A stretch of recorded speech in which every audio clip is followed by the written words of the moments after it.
Good morning students, welcome to English class. Today I'll explain you chapter 3 Iswaran the Storyteller from Moments. Before explaining the chapter, I'll give you a brief introduction of the lesson. The title of the chapter Iswaran the Storyteller tells us the story is about Iswaran. यहाँ जो हमारा title है Eswaran the story Taylor, इससे ही हमें पता चलता है कि हमारी पूरी स्टोरी इसी के बारे में है. He is called the story teller because as story telling is an art. वो स्टोरी टेलर इसलिए कहलाता है, बहुत बढ़िया से स्टोरी एक्सप्लेन करता है कोई भी, और स्टोरी टेलिंग जो है अपने आप में एक आर्ट है, कला है. He is good at it, और इसे करने में वो बहुत ही परफेक्ट है, बहुत बढ़िया से करता है कि कोई भी स्टोरी बताता है तो बहुत बढ़िया से एक्सप्लेन करता है वो. ईश्वरन यूजेस स्पेशल इफ़ेक्ट्स, बहुत सारे अलग से इफ़ेक्ट डाल देता है. डज वॉइस मॉड्यूलेशन, आवाज़ में बहुत मॉड्यूलेशन होता है उसकी. यूजेस इज बॉडी लैंग्वेज, अपनी बॉडी लैंग्वेज भी चेंज हो जाती है according to the story, to make the story realistic so that listener Mahendra gets attracted and captivated in his story. वो इतने अच्छे से एक्सप्लेन करता है, डिस्क्रिप्शन होता है उसका स्पेशल, कि जो भी सुनता है यहाँ पर उसका जो लिसनर है महेंद्र है, महेंद्र को बहुत इंटरेस्ट आता है उसकी स्टोरी में. The writer wants to highlight this speciality of Iswaran, और यही स्पेशल चीज़ है जो राइटर यहाँ पर एक्सप्लेन करना चाह रहा है. किसके बारे में? ईश्वरन के बारे में. That he was so good at telling stories that they appear to be real. इतने बढ़िया से स्टोरी एक्सप्लेन करता है कि बिल्कुल स्टोरी जो है बिल्कुल रियल लगने लगती है. This stories were a source of entertainment for Mahendra. Mahendra के लिए स्पेशली बहुत ही बढ़िया सा एंटरटेनमेंट का साधन थी जो स्टोरी ईश्वरन सुनाता था. वो उसकी स्टोरीज बिल्कुल ऐसे लगती थी जैसे हम कोई मूवी देख रहे हों. बिल्कुल महेंद्र ऐसा ही फील करता था उसकी स्टोरी सुनते हुए और बहुत इंटरेस्ट लेता था. ठीक है, now I am explaining chapter. One night Mahendra woke up from his sleep and saw a dark cloudy form. एक रात को क्या होता है, महेंद्र जागता है और डार्क क्लाउडी फॉर्म, कुछ बादल जैसी सी फॉर्म उसे दिखती है. He broke out into a cold sweat. He broke out into a cold sweat. और उससे क्या होता है, पूरा का पूरा वो ठंडे पसीनों में नहा जाता है. Was it a ghost? क्या ये एक घोस्ट था, भूत था क्या ये? तो इसमें आगे स्टोरी में देखते हैं हम लोग. The story was narrated to Ganesh by a young man Mahendra by name. अब बच्चों बहुत ध्यान से सुनिए, ये जो स्टोरी बताई जा रही है वो महेंद्र बता रहा है यहाँ पर. किसे? गणेश को. ठीक है, और गणेश को तो महेंद्र बता रहा है, बट महेंद्र को जो ये स्टोरीज एक्सप्लेन किए हैं वो किसने किए? ईश्वरन ने. ठीक है. He was a junior supervisor in a firm which offered on hire supervisors at various types of construction site, factories, bridges, dams.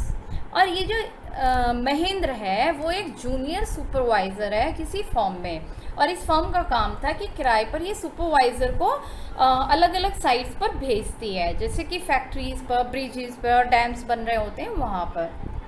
Mahendra जो was to keep an eye on the activities at the work site. और महेंद्र का काम ये था कि जो भी वहाँ पर वर्क चल रहा होता था उन पे निगाह रखनी होती थी, वर्कर्स को देखना होता था कि कोई क्या काम कर रहा है. He had to keep moving from place to place every now and then as ordered by his head office. उसको एक प्लेस से, एक जगह से दूसरी, दूसरी से तीसरी पर मूव करते रहना पड़ता था जैसे जैसे उसे उसके हेड ऑफिस से ऑर्डर मिलता था. From a coal mining area to railway bridge construction site.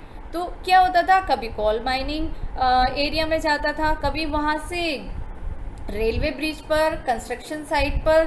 From there after a few months to a chemical plant which was coming up somewhere. इसके बाद एक साइड पर वो इधर से उधर उसे जाना पड़ता था।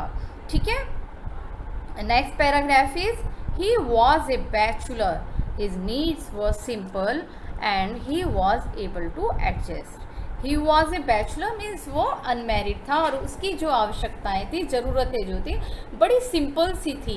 And he was able to adjust himself, और वो अपने आप में बहुत सक्षम था, चीज़ों को जहाँ भी जाता था वहीं से वो एडजस्ट कर लेता था। To all kinds of odd conditions, कितनी भी बेकार कंडीशन हो वहाँ वो एडजस्ट कर लेता था। Whether was an ill equipped circuit house और makeshift canvas tent in the middle of a stone quarry, चाहे इल इक्विप्ड कितनी भी असुविधाएं हो, कैसा भी घर हो, चाहे कैनवस टेंट हो, चाहे वो मिडिल में ही उसे स्टोन क्वेरी के बीच में ही कहीं रहना पड़े, हर जगह वो एडजस्ट कर लेता था। But one asset he had was his cook, but उसके पास एक जो वैल्यूएबल चीज़ थी वो था उसका कुक, ईश्वरन, उसका नाम था Eswaran. The cook was quite attached to Mahendra and followed him uncomplainingly. वो कुक जो था उससे बहुत जुड़ा हुआ भी था, बहुत अफेक्शन भी था महेंद्र से उसे। एंड फॉलोड हिम, वो उसे हमेशा फॉलो करता था, जहाँ भी वो जाता था वहीं बिना किसी शिकायत के उसके साथ साथ चला जाता था। Wherever he was posted, जहाँ भी महेंद्र जाता था वहीं पर वो भी चला जाता था। ही कुक्ड फॉर महेंद्र, वो खाना बनाता था महेंद्र के लिए। Washed his clothes and chatted away with his master at night, और कपड़े भी धुलता था, खाना भी बनाता था और बहुत टाइम तक अपने मास्टर से, अपने मालिक से, यानी कि किससे, महेंद्र से बातें भी करता था रात में।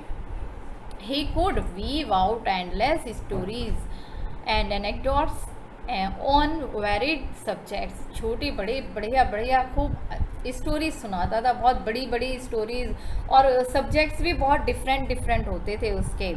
Eswaran also had an amazing capacity to produce vegetables and cooking ingredients seemingly out of nowhere. भैया उसकी एक और क्वालिटी थी बहुत बढ़िया, चाहे जहाँ भी जाए वहीं से वो खाने पीने की चीज़ों का, वेजिटेबल्स का अरेंजमेंट बढ़िया से कर देता था। In the middle of desolate landscape with no shop visible for miles around, he would miraculously conjure up the most delicious dishes made with fresh vegetable within an hour of arriving at Jinksheet shelter at the new workshop. भैया कोई भी workshop हो, कहीं भी new place हो उसके लिए, but हर जगह वो खाने पीने का इंतजाम बहुत बढ़िया से कर देता था। दूर दूर तक कोई शॉप नहीं दिखती थी, बट उसमें ये क्वालिटी थी कि सारी चीज़ों का, खाने पीने के सामान का, सब्जियों का, सब चीज़ों का अरेंजमेंट बहुत बढ़िया से कर देता था। और खाना भी ऐसा नहीं होता था कि टेस्ट ना हो, टेस्टलेस खाना नहीं होता था, बहुत ही टेस्टी खाना होता था। और उसकी ये क्वालिटी महेंद्र को बहुत पसंद थी कि वो बहुत ही टेस्टी खाना उसके लिए बनाता था। Mahendra would be up early in morning and leave for work after breakfast. अब मॉर्निंग में महेंद्र को कहाँ जाना होता था? अपने वर्क के लिए, अपनी साइट्स पर, और वो साथ ब्रेकफास्ट करता था, साथ में carrying some prepare food with him, साथ में अपने खाना ले जाता था जो कि ईश्वरन उसके लिए पकाता था। Meanwhile Eswaran would tidy up the shed, wash the clothes and have leisurely bath, pouring several buckets of water over his head।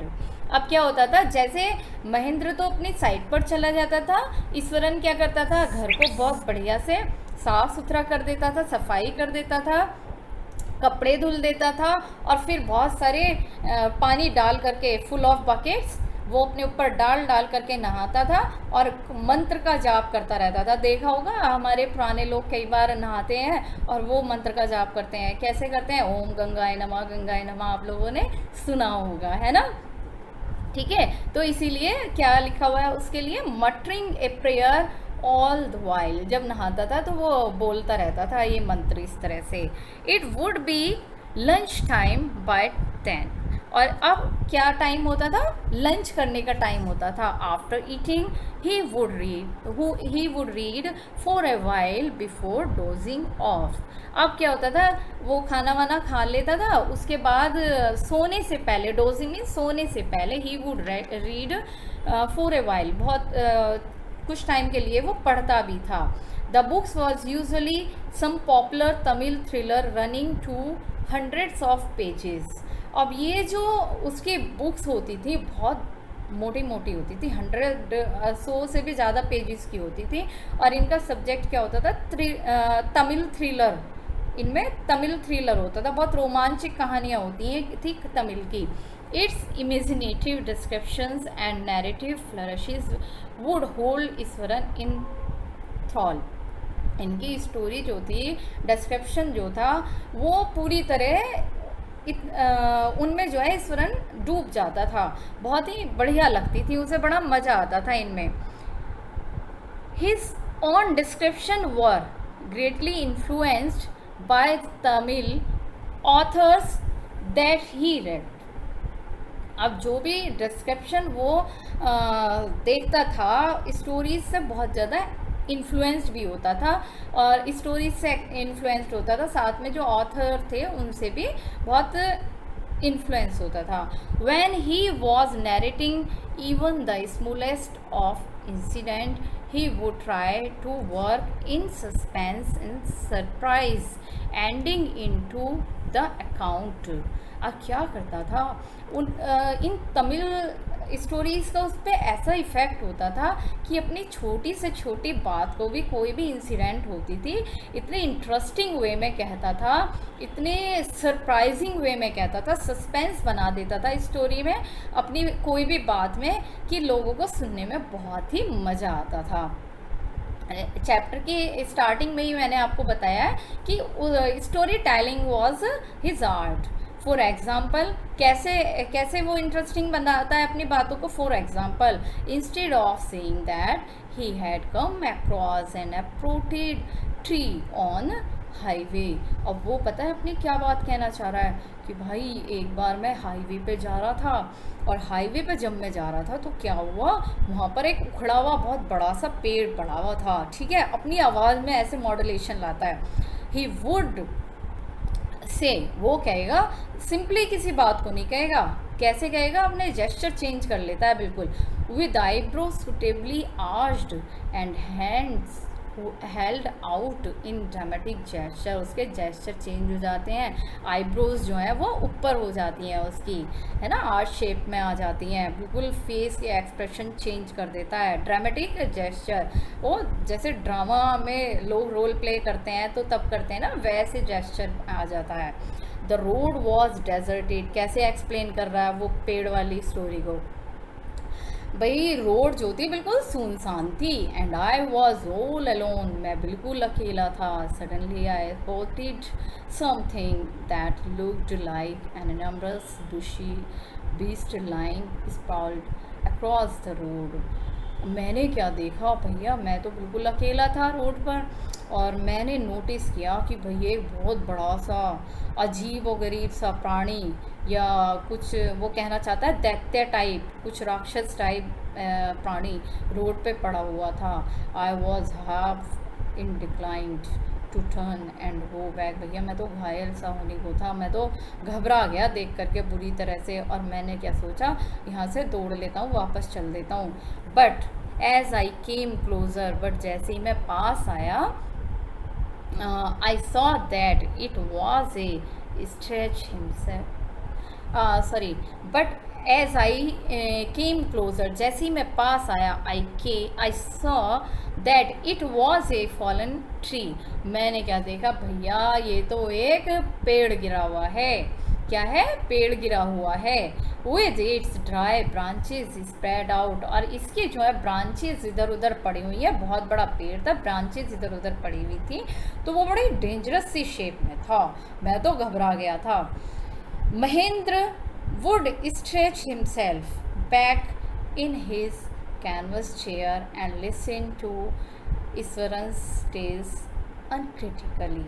और इन सब स्टोरीज़ को महेंद्र पूरे इंटरेस्ट लेकर के सुनता है अपनी चेयर पर, कैनवस चेयर पर, बिल्कुल आराम वाली जो चेयर होती है उस पर मज़े लेकर के सुनता है, पूरा इंटरेस्ट लेता है और बिना किसी इंटरप्ट के, बिना कुछ बोले स्टोरी में कि भाई ये ऐसे क्या क्या, उसे बहुत ज़्यादा मज़ा आता है। तो स्टोरी वो बहुत मज़े से सुनता रहता है, बहुत ही इंटरेस्ट क्रिएट करता है वो चीज़ों में, और सभी को उसकी स्टोरी सुनने में बहुत ही ज़्यादा मज़ा आता है। In this way students, I have explain you this chapter. Tomorrow I'll continue this chapter. It is not completed, many parts are there. Tomorrow I'll continue this, and today in homework you will write the summary which I'll provide you. Thank you students.